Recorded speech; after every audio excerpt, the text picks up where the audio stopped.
Good day and welcome back to the Vitality Project. I'm Dr. Bob and I want to thank you for joining me today. Thank you.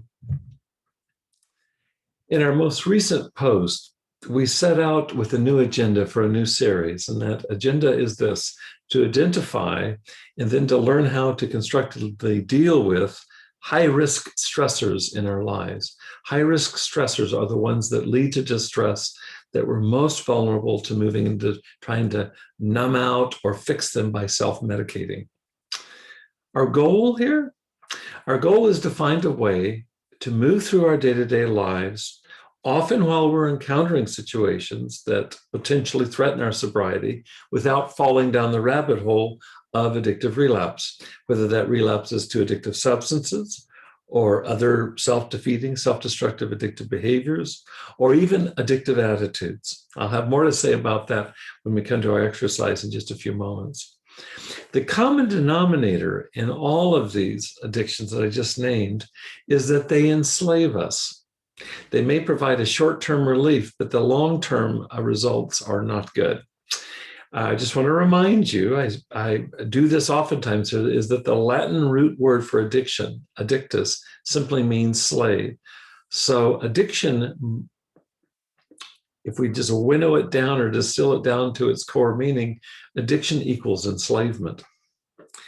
Imagine, if you can, what it might be like to be chained inside of a prison cell where you cannot come close to being who you are, expressing who you are, can't connect with others, can't contribute in any meaningful way in your life.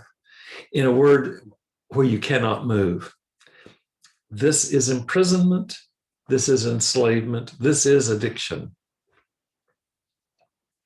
For today, what I'd like to do is for all of us to take a moment to be truthful and honest with ourselves. So I'm going to give you an exercise. It's a journaling exercise that is really for your eyes only. This is only for you. I'd like you to ask to identify any form of enslavement or addiction from which you would like to be free. And it will best serve you if you are transparent here and make sure that you have privacy or confidentiality around this. I want you to be free to write down what comes to mind. And when I talk about enslavement, it can be in any form. And like we said earlier, it could be a substance that keeps you locked in that prison cell. It could be some other behavior that you know limits and binds you, just as if you're chained to a wall. Or perhaps it's an attitude instead, an attitude like holding a grudge and not being able to let go of it, or condemning yourself and never being free of that, an attitude which imprisons your best self. We're aiming here to free ourselves, to live up to our true potential. And I believe it will be enormously important and helpful for us to be open about anything that stands in the way of that. So really shine a light across your life, come up with anything that you see as blocking that potential in terms of enslavement, and let's see what you find. I want to again thank you for spending part of your day here with me here at the Vitality Project.